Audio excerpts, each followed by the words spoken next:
YouTube channel. It's another day of Vlogmas. I hope you are enjoying this December. In today's video, I'll be discussing some mistakes that we often make which might lead us to making the wrong choice of a marriage partner. During your dating or your courtship, there are some things that we actually make, there are some mistakes that we actually commit that might lead us to making the permanent choice of a wrong marriage partner. Before I continue, I would like to say a big welcome to my new subscribers. Thank you guys for subscribing and I hope you enjoy it here. To my returning subscribers, thank you guys for always coming back. You're the best. Now to our business of the day. Marriage is a lifetime commitment and it would actually be a disaster for one to end up with the wrong partner. Marriage is meant to be enjoyed and not endured. I mean, now where one walk, one go chop, right? So at least after putting in all the work, the commitment, the sacrifice, the compromise, everything, you would expect for the marriage to work and at least for you to enjoy it. But when you've already made that initial mistake of marrying the wrong person, no matter what you do, everything, your work would only result into futile efforts. So it is important for you to know these mistakes and to avoid them, to avoid landing into a marriage with the wrong person. Now, there are so many mistakes that one could make, but for the purpose of this video, I'll be discussing only 6 mistakes. Now, the number 1 of my list is making a choice out of pity or emotional blackmail. Let me explain. When you're ready to get married, you have this person that you've been dating for a very long time. Initially, you actually liked the person, but not up to the point of getting married to the person. But because of the sacrifices, the years that the person has invested in your life, you know, so many things, you begin to feel emotionally attached to the person that if you don't marry this person, you know, your conscience will start to judge you. See, this is a very big mistake. You should never choose to marry anybody out of pity because it will backfire in the marriage.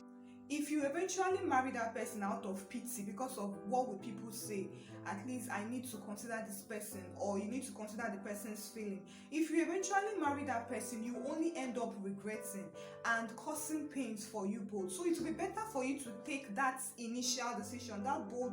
It will not be easy, of course, because you have to hurt one person, but it's better for you to hurt the person temporarily than for you to be in a permanent prison where you know that you actually made the wrong mistake. So this is a very important one. Don't ever commit it, marrying someone out of pity or emotional blackmail, because it will surely backfire.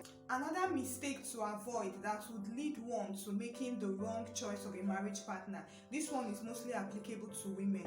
When you are constrained to settle for less because of your age, like you feel your biological clock is ticking so fast, you're approaching 30, you're approaching 40, and if you don't get married now, it will be the end for you. So any man that comes, you just settle for the person like sharp to avoid wasting time again. Now that is very wrong, because you will only end up putting yourself into a prison that you would later regret.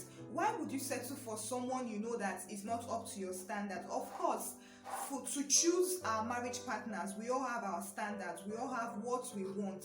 It's not about you being too picky, but you shouldn't also settle for trash just for anyhow. Man na man or woman na woman. It is a lifetime commitment, so you don't want to rush into it because you're running out of age, you're running out of time.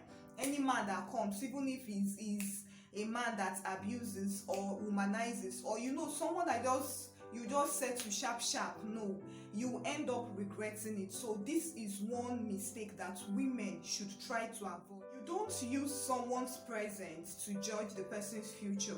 Of course, someone that is hardworking, that is dedicated and committed, you don't use that person's present to judge his or her future. So it will be a big mistake for you to choose a marriage partner considering the person's presence only.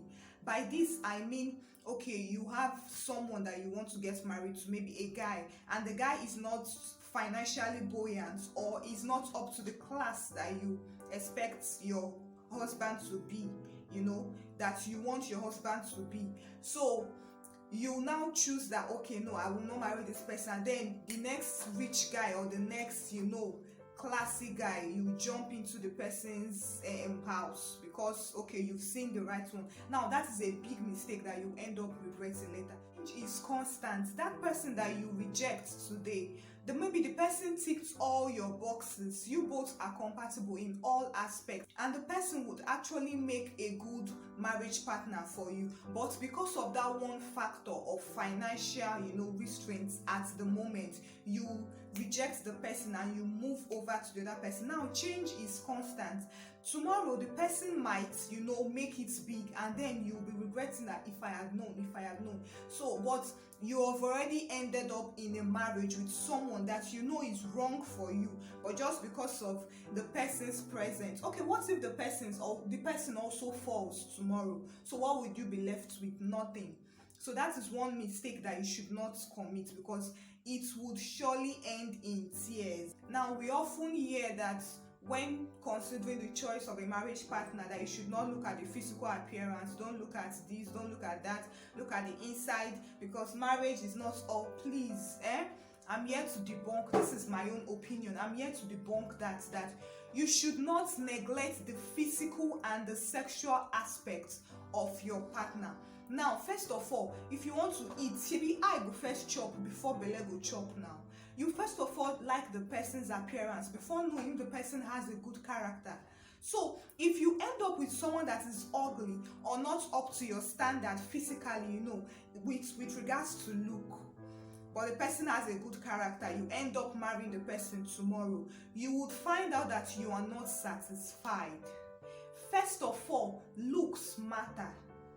Looks matter, because when you like someone's physical look, then you get to know the person better and see that, okay, the person also has good character. It's not all ugly women that are even good women that have good character, or ugly men that have good character. So it's the same way, not all beautiful women also have bad character. So you should not reduce yourself to that mentality of marriage is a serious business, you don't have to consider the physical. Please consider the physical. If not, you end up marrying someone that in 2 years, 3 years time, you will not be proud of that person. You would regret marrying that person, and then you start looking for beautiful people outside. So it's better for you to consider the physical and also the sexual aspect. See, compatibility, anyway, that one will be another video. Sexual compatibility is very important. I believe it's one of the major reasons of infidelity now in marriages, because of that sexual compatibility. You feel it's not important. It's not the person, a man that or the woman that two of you will spend the rest of your life with. So at least you should be able to be, on the same level sexually. So it's very important. If not, you end up regretting that, why did I even marry this person? Why did I do this? It seems I made the wrong choice. So even though physical looks and sexual compatibility, they are not the ultimate, but they should not also be neglected. They are also important. Everything makes up the old choice. One mistake that people often commit also during their courtship phase or their dating phase that would lead them into the hands of a wrong partner in a wrong marriage is you thinking that marriage would change a person. Now you know that when you were dating this person, you were seeing some characters, some traits that you are not comfortable with, but you'll be like, don't worry, when the person, maybe the man, is a womanizer or is not responsible, you feel marriage will change that person and make the person responsible. See, it doesn't work that way. It doesn't work that way. If the person is not responsible, why single? The person cannot be responsible also, why married? That's why many men are complaining that I thought this woman I married, I thought this man I married, this, that's okay, he's leaving me to do everything. I'll take care of the kids, I'll go to the market, I'll go to work and all these things. Didn't you see those things when you were courting? It was because you were thinking that marriage would change the person. You know that this person I'm dating, this person now, presently I'm dating, to me, the person is not my right marriage choice, partner choice, but I believe when we get married, a miracle will happen. Maybe the angel will come and, do deliverance. I don't know what you're actually thinking. But see, it doesn't work that way. If you know that the character you're seeing during courtship, during dating, is not okay for you, you can't live with it. It's not something that you should endure, but something that at least you can tolerate. If it's not something that you can tolerate or something you can actually put up with, don't even enter into a permanent commitment to that person thinking that marriage will change the person. It doesn't work that way. It will surely lead to regret and pain, and oftentimes divorce. Now, the last on my list, which is the most important one, is making a choice out of God's will. If you're a Christian, you should know that you cannot leave out the God factor out of any decision that you're making, most especially marital decision. Before you actually decide that, okay, this person, I want to spend the rest of my life with this person, you should have looked out for signs that, okay, it's actually the will of God for me to end up with this person. You must have prayed, you must have sought the face of God. You don't need any pastor to come and tell you, or any spiritualist to come and tell you that, and this is your husband. No.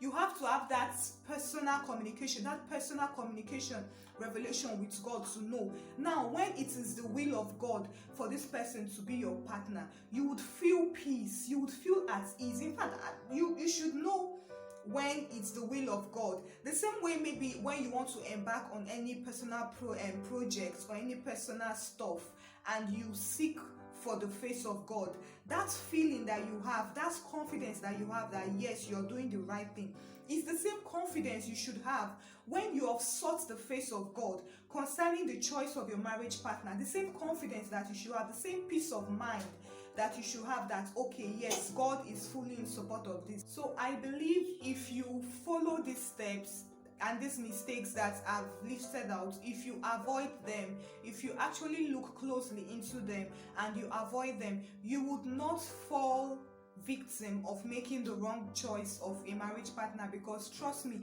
it's the worst thing that can ever happen to anybody, to end up in a bad marriage. It will drain you physically, it will drain you emotionally, like your whole life will be shattered. Because of course, marriage makes or mars you.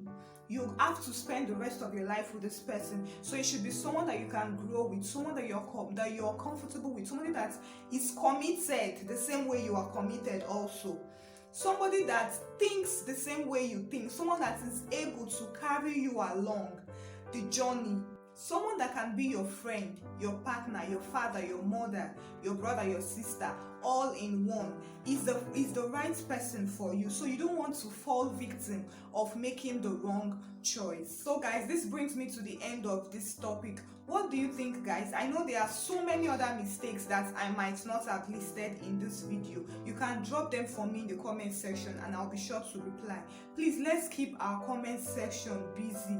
Ask me questions, contribute, leave your questions, leave your contribution, and so many things. Thank you for watching. Please don't forget to subscribe to my channel, share my video. Of course, if you like my video, please show me by clicking the like button, and I'll see you in the next video.